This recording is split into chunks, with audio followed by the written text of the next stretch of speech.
Keçən dərsdə biz Smart Art obyektini nəzərdən keçirdik və spiski, yəni siyahı kateqoriyasından bir praktiki misal həll elədik. Bu gün bu mövzunu biz davam edirik və hiyerarxiya kateqoriyasından bir praktiki misal da yerinə yetirəcəyik. Gəliz bu şəkli biz yox eləyək. Bunu da yox eləyək. Mətni keçirik Vstavka Insert tabına və illüstrasiya bölməsindən Smart Art əmrini yerinə yetiririk. Açılan pəncərədə hiyerarxiya kateqoriyasından bu şəkilləri seçmək olar. Seçirik bu şəkili. Belə və OK düyməsini basırıq. Bu hiyerarxiyanı biz Elmi Tədqiqat İnstitutuna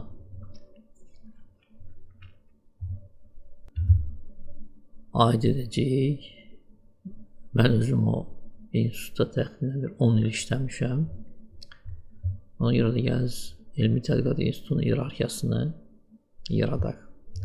Gəliz bu fiquru mən buradan yox eləyim. Sonra bunu yerləşdirəcəyik. Ümumiyyətlə lazımlı fiqurdur. Sonra yerləşdirərik bunu.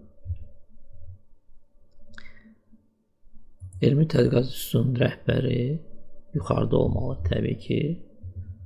Bu direktordur. Yəni rəhbərdir. Direktor, belə deyək, yazaq.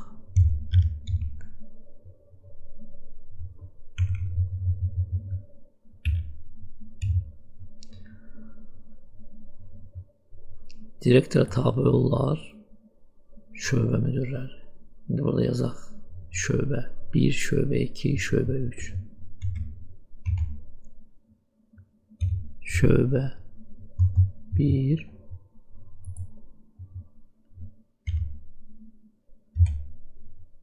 şöbə 2, şöbə 3. Əgər qıraqda olan pəncərəni açmaq istəyirsə, mətn pəncərəsini ya buradan basırsınız, ya buradan basırsınız. Keçən dərsdə bunu keçmişdik. Belə. Əgər istəyirsə aça bilərsiniz. Əgər fikirləşirsiniz ki, buna ehtiyac yoxdur, bağlaya bilərsiniz. İndi hər şöbənin tərkibində müəyyən içkilər olur. Gələcək onları da daxil eləyək. Seçirik konkret şöbəni, tutalım ki, bu şöbəni və burada dabavit fiquru, yəni fiquru əlavə elə əmrindən üçbucağı basırıq və burada basırıq dabavit fiquru nici, yəni bunun altında olmalıdır. Yəni fiquru bu fiqurun altından əlavə et. Bastıq və burada yığırıq, tutalım ki mühəndis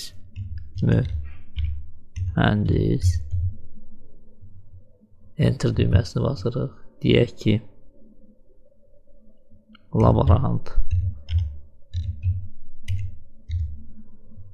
və məsəl üçün deyək ki böyük elmi işçi. Böyük elmi işçi. Belə yazaq.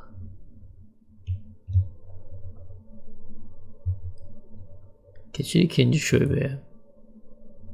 Yenə də həmin əməliyyatı yerinə yetiririk. Deyək ki burada 2 işçi var. Mühəndis və kiçik elmi işçi. Keçirik üçüncü şöbəyə. Yenə də həmin əməliyyatı yerinə yetiririk və burada yığırıq. Deyək ki yenə də böyük elmi işçi və proqramçı. Tutalım ki belə olsun. Proqramçı.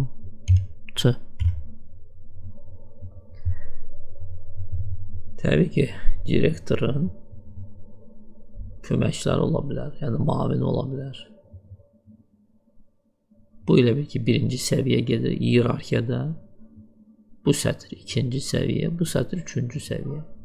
İndi bu iki sətrin arasında, yəni birinci və ikinci səviyyənin arasına bir fiqur da əlavə edirik. Yəni direktorun köməkçisi. Yəni direktor müavini belə deyək. seçirik həmin bu fiquru və yenə də keçirik добавить fiquru əmrinə və buradan добавить помощника, yəni köməkçini əlavə et əmrini seçirik. Bastıq. Gördünüz, burada bir dənə də fiqur əmrinə gəldi və burada yazırıq direktor muavini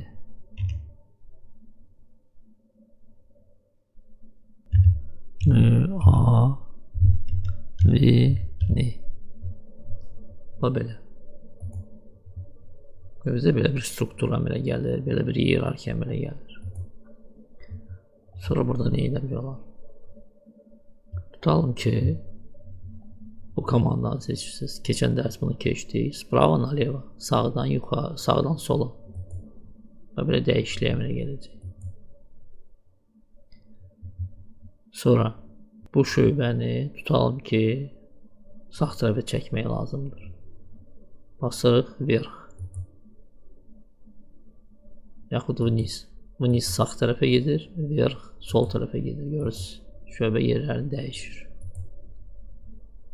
Sonra tutalım ki, burada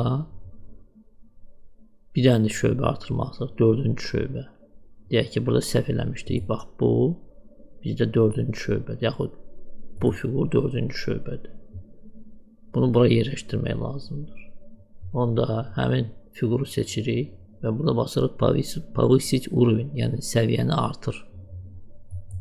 Görürsünüz, keçdi 3-cü səviyyə, bu 1-ci səviyyədir, bu 2-ci səviyyədir, bu 3-cü səviyyədir, bu 4-cü səviyyədir. Əgər səhv eləyibsə, basırsınız понизить уровень, yəni səviyyəni aşağı sal. Bastınız, qayıtdı yerinə. Sonra bu obyektin maketini dəyişə bilərsiniz. Tutalım ki, burada istəyirsiniz direktor müavini və şöbə müdürlərinin soyadı və adını göstərəsiniz. Onda bu maketi seçmək olar. Görürsünüz. Burada yığırsınız soyadını və adını. Xoşunuza gəlmir bu maket. Qayıdırsınız köhnə variant. Burada seçə bilərsiniz stilləri. Bunu da keçən dərs keçmişdik. Tutalım belə stil. Yaxud da rəngi dəyişə bilərsiniz. Tutalım ki, belə. Xoşunuza gəlmədi, восстановить рисунок, köhnə variant qayıdır. Bir də yadınıza salım, rəngi dəyişəndə, stili dəyişəndə bu komandada istifadə edirsiniz ki, köhnə variantı qaytarasınız. Maketi seçəndə qaytarmaq olmur bu komanda ilə. Fikir verirsiniz, seçdim. Восстановить рисунок, yəni şəkli bərpa elə. Görürsünüz, eləmir. Mütləq köhnə variantı buradan seçməlisiniz maketdən. Sonra format tabından müəyyən dəyişikliklər eləmək olar. Keçdik format tabına. Tutalım ki, ümumi obyektin, yəni bu tam fiqurun konturunu dəyişir. Bunu da keçən dərs keçmişdik. Kontur. Deyək ki, verək yoğunluğunu belə və rəngini seçək. Deyək ki, belə. İçin rəngini dəyişmək olar. Bizdə görürsünüz, ağ rəngdir. Bunu eləmək olar. Zarifka fiquru, yəni fiqurun rəngini dəyiş, daxili rəngini dəyiş və buradan seçə bilərsiniz. Tutalım ki, bu belə rəngi olsun. Ya tutalım belə rəngi olsun. Bu bütün obyektin, yəni bütün bir böyük fiqurun konturun rəngini, yoğunluğunu və için rəngini dəyişmək olar. Amma konkret fiqurun da içində həmin əməliyyatları eləmək olar. Məsəl üçün seçirik direktor müavini, eyni əməliyyatları yerinə yetiririk. Tutalım ki, rəngi dəyişir içərdən, deyək ki, belə.